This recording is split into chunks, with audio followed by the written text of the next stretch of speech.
शास्त्रों की गहराई, पुराणों की कथाएं। स्वागत है पुराण कथा संग्रह में, जहां हर दिन मिलेगा धर्म, ज्ञान और भक्ति का संग। और आज का विषय है रामायण से कैसे जन्मा गायत्री मंत्र।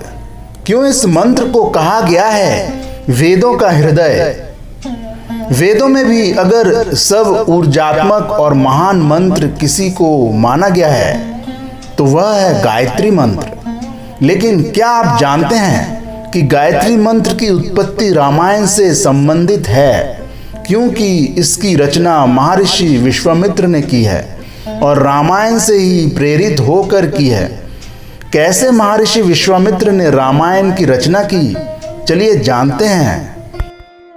मनुस्मृति, भागवत गीता और योग शास्त्रों में गायत्री मंत्र को सर्वश्रेष्ठ मंत्र कहा गया है। इस मंत्र को सभी मंत्रों की जननी और ब्रह्म ज्ञान का द्वार भी कहा गया है।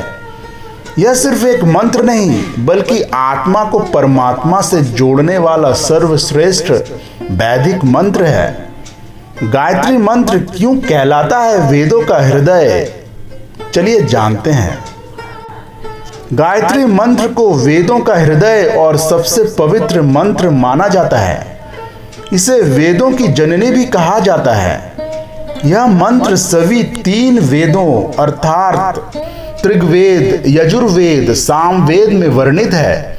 यह मंत्र मन, प्राण और आत्मा को शुद्ध करता है, जिससे ध्यान और साधना गहरी होती है। गायत्री मंत्र में सविता अर्थात सूर्य देव की उपासना होती है, जो जीवनदायी ऊर्जा के प्रतीक है। ओम भूर्भुवस्वः तत्सवितुर्वरेण्यं भर्गो देवस्य धीमहि धियो यो नः प्रचोदयात्। दोस्तों, इस मंत्र का अर्थ है कि हम उस परम तेजस्वी सविता देवता का ध्यान करते हैं, जो हमारी बुद्धि को सत्कर्म की ओर प्रेरित करे। इस मंत्र का अर्थ ही तीनों वेदों का मूल उद्देश्य है। गायत्री मंत्र बुद्धि की शुद्धि और जागरण का आह्वान करता है, जिससे मनुष्य विवेक और धर्म के अनुसार जीवन जी सके। अन्य सभी वेद मंत्र ब्रह्मा उपासना को प्रेरित करते हैं, पर गायत्री मंत्र अंतः कारण की यात्रा का सूत्र है। ऋग्वेद में यह मूल रूप में है, जबकि यजुर्वेद में इसका अनुष्ठानिक प्रयोग है और सामवेद में इसे संगीतात्मक रूप से गाया गया है। इसीलिए इसे त्रिवेदीय मंत्र भी कहा जाता है, जो तीनों वेदों में एक समान पूज्य है। गायत्री को एक देवी के रूप में देखा जाता है, जो मंत्रों की माता है। रामायण से किस तरह जुड़ा है गायत्री मंत्र? क्या आप जानते हैं कि इस मंत्र की रचना रामायण की एक कथा से जुड़ी हुई मानी जाती है?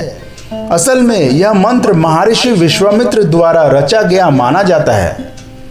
रामायण में महर्षि विश्वामित्र भगवान राम और लक्ष्मण के गुरु थे, जिन्होंने अपने आश्रम में उन्हें शिक्षा दी और बाद में राक्षसों से यज्ञ की रक्षा के लिए बुलाया था।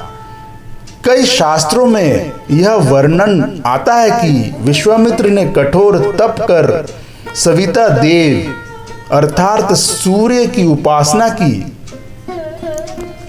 जिससे उन्हें यह दिव्य मंत्र प्राप्त हुआ, जिसे हम आज गायत्री मंत्र के रूप में जानते हैं।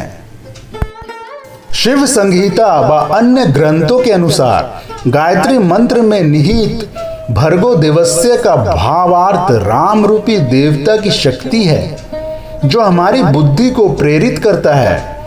माना जाता है कि गायत्री मंत्र रामायण के 24,000 श्लोकों से निकली है।